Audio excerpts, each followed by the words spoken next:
Hi guys, welcome back again. और आज हम लोग पढ़ने वाले हैं पैरानेजल साइनस पीएनएस और उसकी एनाटॉमी पढ़ेंगे बेसिकली। तो चार टाइप की बेसिकली होते हैं अपने sphenoid, इथेमॉइड, frontal, maxillary sinus. Maxillary sinus है वो फेशियल बोन का पार्ट है, बाकी क्रेनियल के पार्ट होते हैं तीनों के तीनों, है ना। ठीक है, तो डायग्राम में आप देख सकते हैं हियर इज स्फेनोइड, छोटे छोटे पार्ट्स में बटे होते हैं। इथेमॉइड साइनस फ्रंटल बोन के बैक साइड में फ्रंटल साइनस और मैक्सिला के बैक साइड में मैक्सिलरी साइनस पाया जाता है। उसके बाद में ये साइनस का किस प्रकार से एक जगह पे कॉम्प्लेक्स बनता है, जब ये सारे के सारे मिलते हैं उसको बोलते हैं ओस्टियोमीटल कॉम्प्लेक्स। और इसमें इथेमॉइड भी है और ये इन्फीरियर नेजल कोंका जो अपना होता है। उसके अलावा मैक्सिलरी साइनस यहाँ से है, ये इनफेंडिबुलर बनाता है ना, ये ज्वाइन होगा ना, तब मैक्सिलरी साइनस जब इसको ज्वाइन करेगा तो फिर ये इनफेंडिबुलर कहलाएगा आगे। ठीक है, नेजल सेप्टम को यहाँ से। तो ये ओस्टियोमीटल कॉम्प्लेक्स है और ये टीथ दिखाए जा रहे हैं यहाँ पे मैक्सिलरी साइनस में। Paranasal sinus large air field cavity को साइनस कहा जाता है। इसकी लाइनिंग म्यूकस मेम्ब्रेन से कंटेन्ड रहती है। साइनस को चार पार्ट में डिवाइड किया जाता है। मैक्सिलरी दो मैक्सिलरी बोन्स हैं, फ्रंटल दो हो सकते हैं, है ना, एक लेफ्ट साइड में हो जाए एक राइट में, है ना, मतलब बीच में डिवाइड हो जाए, इस डिवाइडेशन के लेफ्ट और राइट हो जाए, तो ये फ्रंटल बोन के पीछे होते हैं। इथेमॉइड साइनस बहुत सारे होते हैं, मैनी इथेमॉइड बोन से रिलेटेड है।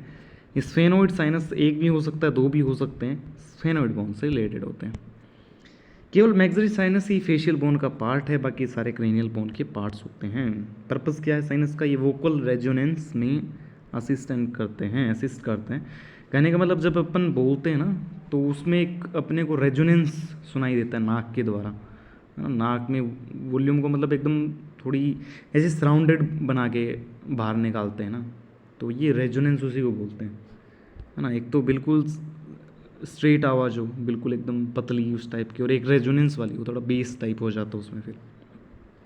तो नाक जो बेस निकलता है वो ये साइनस ही बनाते हैं। स्कल को लाइट वेट बनाती है, एयर फील्ड कैविटी होती है इसलिए लाइट वेट बन जाता है। नेज़ल एयरवे में एंटर करने वाले एयर को मॉइस्ट बनाती है। मॉइस्ट बनाएगी तभी फिर वो इंटरनल अपना जो इन्वायरमेंट है उस हिसाब से एयर बन जाती है ब्रीदिंग के टाइम पे, है ना, रेस्पिरेशन के ड्यूरिंग। पीनस फीटल में डेवलप होना स्टार्ट हो जाते हैं। स्फेनोइड साइनस 6 से 7 ईयर की एज में रेडियोग्राम में शो होता है। स्फेनोइड साइनस उस टाइम पे शो होता है। मैक्सिलरी साइनस सबसे लास्ट में डेवलप होता है। सबसे पहले मैक्सिलरी साइनस की बात करते हैं, एक minute. Okay, paired large maxillary sinus present होते हैं, मैक्सिलरी बोन की बॉडी में प्रेजेंट होते हैं। मैक्सिलरी बोन की बॉडी में मैक्सिलरी साइनस प्रेजेंट होते हैं। मैक्सिलरी साइनस को एंट्रम भी कहा जाता है। पिरामिड शेप का होता है, इस टाइप का, आपको डायग्राम में देखा हो तो। टीथ से इन्फेक्शन मैक्सिलरी साइनस में स्प्रेड हो सकता है। अगर कोई टीथ में इन्फेक्शन है तो क्योंकि मैक्सिला वाले पार्ट से हो जा सकता है मैक्सिलरी साइनस में। फ्रंटल साइनस, और फिर लास्ट में जब साइनस मिलते हैं ना तो उस टाइम पे नेजल कैविटी में इनकी ओपनिंग होती है ना, तो नेजल कैविटी में आ सकता है वो इन्फेक्शन। फ्रंटल साइनस ग्लैबिला के पोस्टीरियर प्रेजेंट होता है, फ्रंटल बोन के पीछे। ग्लैबिला अपना जो आई है ना, ये अपना फोरहेड है, ये नोज़ है, तो ये वाला पार्ट जो है ना इसको ग्लैबिला बोलते हैं, दोनों आई के बीच में, थोड़ा सा ऊपर मान सकते हैं इसको। तो ग्लैबिला के पोस्टीरियर में पीछे प्रेजेंट होता है। फ्रंटल साइनस पेयर में प्रेजेंट होते हैं, जिसको कैविटी सेपरेट करती है। मेन में वुमेन से लार्ज होते हैं, मेल में ज़्यादा लार्ज होते हैं फीमेल से। इथेमॉइड साइनस के मासेस प्रेजेंट होते हैं, इनमें एयर, इथेमॉइड बोन के मासेस में प्रेजेंट होते हैं, एयर सेल्स प्रेजेंट होती हैं ग्रुप्स में। एंटीरियर, मिडल, पोस्टीरियर कलेक्शन होते हैं इनके। ये साइड से देखने पर ऑर्बिट को फिलअप करते दिखते हैं। ऑर्बिट का मतलब ये जो अपनी आईज़ की कैविटी होती है इनको ऑर्बिट बोलते हैं। तो इस साइड से इनको फिल करते हुए ऐसे शो होते हैं ऑर्बिट कैविटी को।